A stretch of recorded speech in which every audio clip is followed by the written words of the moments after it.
বিশ্বকাপের বাকি নেই এক মাসও। ডেডলাইন সামনে রেখে স্কোয়াড ঘোষণা করছে অংশগ্রহণকারী দলগুলো। এরই মধ্যে নিউজিল্যান্ড, দক্ষিণ আফ্রিকা, ইন্ডিয়া ছাড়াও দল দিয়েছে বর্তমান চ্যাম্পিয়ন ইংল্যান্ড। জস বাটলারকে অধিনায়ক করে 15 সদস্যের তালিকা প্রকাশ করেছে থ্রি লায়ন্স, যদিও এটাকে প্রাথমিক স্কোয়াড বলে উল্লেখ করেছে ইসিবি।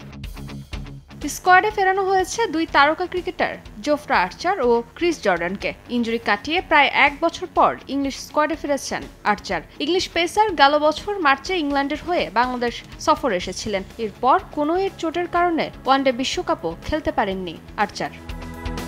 জোফরার সঙ্গে পেস ইউনিটে পুরনো মুখ ক্রিস জর্ডান। এর আগে সবশেষ 2023 সালের সেপ্টেম্বরে নিউজিল্যান্ডের বিপক্ষে আন্তর্জাতিক ম্যাচ খেলেছিলেন। 88টি টি-20 খেলা এই ক্রিকেটার।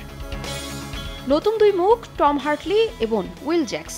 এখনও আন্তর্জাতিক টি-20তে অভিষেক হয়নি হার্টলির। গেল বছর সেপ্টেম্বরে ওয়ানডে দিয়ে জাতীয় দলে অভিষেক হয় এই স্পিনারের। এরপর চলতি বছর ভারতের মাটিতে হওয়া টেস্ট সিরিজে প্রথম ইংল্যান্ডের ক্যাপ মাথায় তোলেন হার্টলি। এছাড়া প্রথমবারের মতো বিশ্বকাপে খেলার জন্য ডাক পেয়েছেন উইল জ্যাক্স। এবারে আইপিএলে ঝড় তুলেছেন এই ব্যাটার। রয়্যাল চ্যালেঞ্জার বেঙ্গালুরুর হয়ে 41 বলে সেঞ্চুরি করেন জ্যাক্স।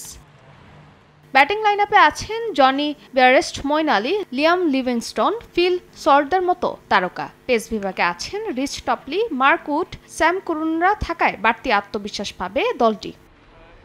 টি-20 বিশ্বকাপের সবশেষ আসরে পাকিস্তানকে হারিয়ে চ্যাম্পিয়ন হয়েছিল থ্রি লায়ন্স। সে জয়ে দারুণ ভূমিকা রেখেছিল বেন স্টোকস, যিনি আগেই নিজেকে বিশ্বকাপ থেকে সরিয়ে নিয়েছে। ক্রিস ওকস ছিটকে যাওয়ায় বড় দুই তারকা পাচ্ছে না ইংল্যান্ড। বি গ্রুপের ইংল্যান্ডের সঙ্গে আছে নামিবিয়া, অস্ট্রেলিয়া, স্কটল্যান্ড এবং ওমান। 4 জুন স্কটল্যান্ডের বিপক্ষে ম্যাচ দিয়ে শিরোপা ধরে রাখার মিশন শুরু করবে থ্রি লায়ন্স। ফারজানা জাহান প্রিয়া, সময় সংবাদ।